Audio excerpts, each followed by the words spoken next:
Разговараме за една многу значајна тема, особено кога е растот и развојот кај децата во прашање. Ортопедските прегледи тие се задолжителни кај новородинчиња, но и понатаму во текот на растењето, поради тоа што е важно правилно да се развиваат децата и навреме некои вродени или компликации кои што може да настанат да се воочат за да може да се работи на време.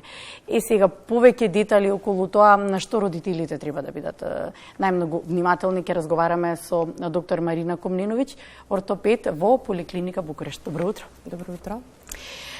Колку треба да бидеме внимателни за оној прв ортопедски преглед, со оглед на тоа дека кога ќе се роди детето, новородинчето, се уште веднаш се прави тој прв ортопедски преглед. За колку потоа родителите треба да бидеме внимателни во тој дел, дали да веруваме само на тој прв преглед или кога веќе треба да биде следниот?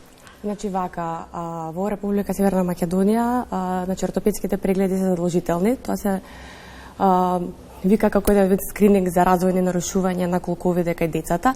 Првиот преглед се прави уште во родилиште. Да. За жал, порано го праве ортопеди, сега си го прават самите педиатри, неонатолози. Значи, порано колегите од клиниката за ортопедија, тоа Рилоц го прават, тој преглед сега го прават тоа неонатолозите. Но, првиот правилен ортопедски преглед треба да биде на возраст од околу 4 до 6 недели, значи првите месец-два. Добро, некои 40 дена, така? Да, тоа е така, но кај нас за жал многу се доцни. Кои се причините? Дали самите матични лекари кои не знаеме дали на време наоѓаат мој термин, бидејќи мој термин е малку проблем да се најде. Да. Второ, саво пример во Скопје на 2 места се прави ехосонографски скрининг, значи прво е клиниката за ортопедија Мајчин дом, а потоа е поликлиника Букурешт. Збориме за државните институции, приватните нели не може да се ослониме на нив колку има прегледи. Па добри семејниот буџет не на секого му дозволува да може да ги направи. Нашите препораки се првите 4 до 6 недели, но се случува дојдат на 3, на 4, па дури на 6 месеци. Проблемот е, значи, тој скрининг се прави за да може ние да направиме рана превенција и детекција ако тој колк веќе има некое развојно нарушување, бидејќи колковите кај децата, освен интраутеринов значи, за време на бременоста, нивниот развој продолжува и после раѓањето. Добро, Марина, може да се забележи за време на оние детални скрининзи во текот на бременоста? Не. Не може, значи мора да биде кога... Значи, ова се прави после раѓањето, значи првите 4 до 6 недели, каде што треба новородинчето да дојде на ортопедски преглед, каде што правиме ние клинички преглед на колковите за нестабилност и се прави ехосонографски преглед. Добро, јасно е колку се тие најзначајни први прегледи кои што треба да се направат, повеќе од јасно со ова што кажавте дека не може да се забележи претходно пред раѓањето на детето, но кои се најчистите аномалии со кои што се соочувате? Вродени? Терминот развојни нарушувања на колкот, тоа значи нарушување во самиот развој на колкот. Сега, тука спаѓаат неколку состојби, почнуваме нели од побенигната до потешката, тоа значи дисплазија, сублуксација и луксација. Сублуксација и луксација се, значи, кога колкот е дислоциран и тие се едни подсериозни состојби кои бараат по-сериозен третман, додека пак ние со скринингот сакаме да воучиме кои бебиња се во ризик, бидејќи ние кога ќе дое рано новороденчето на преглед, има една состојба што се вика и физиолошки незран колк, кој ние тоа го сметаме дека е до 3 месечна возраст. Значи, ставаме колкот кој е во границите на нормала да се доразвие. Си што е веќе на 3 месечна возраст, ние треба да почнеме до одреден степен да го третираме. Сега тука имам подпрашање дали тука влегува во начин на, да речем, оставање и така на созревање, третманот со широк повој или тоа веќе не постои? Тоа постои и во Република Северна Македонија имаме 2 групи, значи на ортопеди, едни кои го препорачуваат и други кои не го препорачуваат. А вие во кој сте вака помладата генерација? Лично јас моментално работам на една таква тематика, да утврдиме дали широкиот повој има ефект врз развојот на колкот.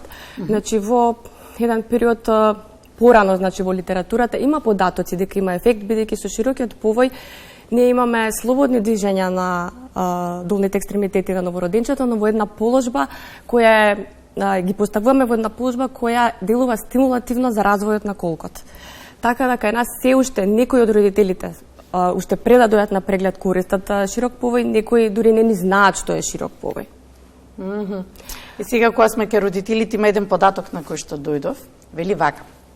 55% од родителите не го однела своето дете на првиот ортопедски преглед, што значи тоа во пракса дека е во прашање можеби негрижа, дека нема потреба да се носи, да го отвориме тоа прашање, или недоволно информираност, односно неинформираност на родителите за оние чести нарушувања кои што подоцна може да се случат, како сколиоза и така натаму, за кои што ќе зборувам. Тоа е, значи, веќе за поголема возраст. Значи, за првите прегледи, мислам дека многу се свесни, туку проблемот е наоѓање на термин. Главниот проблем е, да. Термин, но нормално нема доволно термини, не може да се постигне. И поради тоа доаѓа дотна, па дури некогаш дури на 1 година на прв ортопедски преглед, што не е во ред, затоа што од раѓањето па до 1 година барем треба да има 2 ортопедски ехосонографски прегледи направено. А потоа како? Потоа, значи после 12 месечна возраст, од кога ќе проводи детето, значи се доаѓа на ортопедски преглед за да видиме начинот на одењето на детето, газењето, дали гази правилно, додека сега следното прашање што зборевме за постуралните дефекти, како сколиозата, тие ако не се вродени, обично настануваат веќе во училишната возраст, значи кога ќе почнат децата по едно повеќе од 8 часа да седат во клупа. Или ранчињата да ги носат тешките ранчиња? Тоа да, но сметам дека проблемот е и недоволно спортување. Значи сега ние во последно време обично и сите препорачуваме пливање, што не е возможно, нели сите дечиња додат на пливање. Се помалку се бават со било каков спорт, кога ќе се вратат дома од училиште, значи повторно се седнува на компјутер или на мобилен и нема никаква физичка активност. И сега отвараме едно друго прашање, дека родителите се на мнение дека ако го пуштам детето да спортува, си ја заврши својата работа, правилно ќе се развие. Тоа е вистина?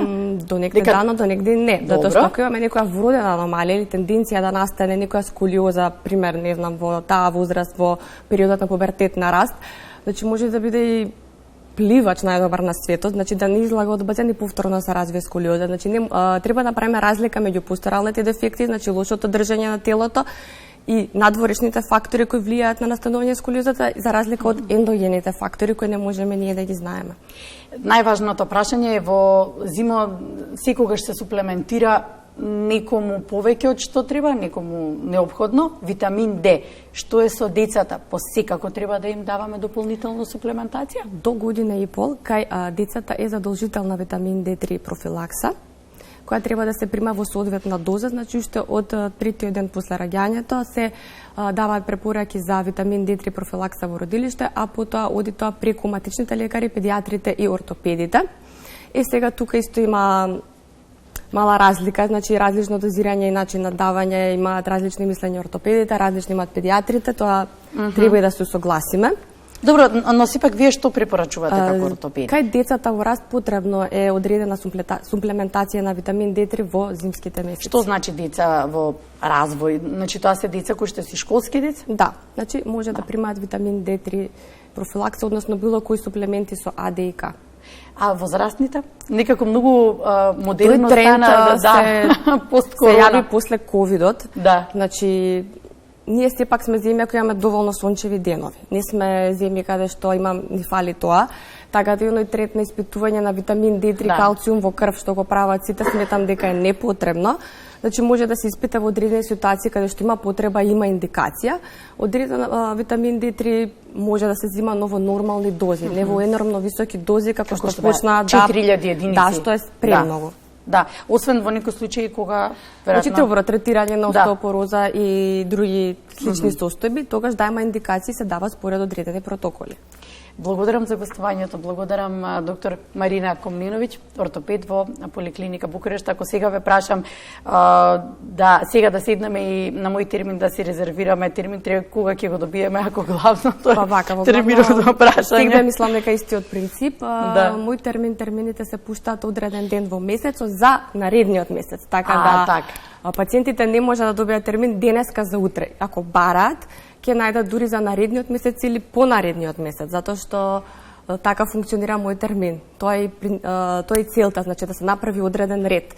Со тоа што постои нели сега злоупотреба на приоритетните упати и исто тука па тоа е друга тема на разговор.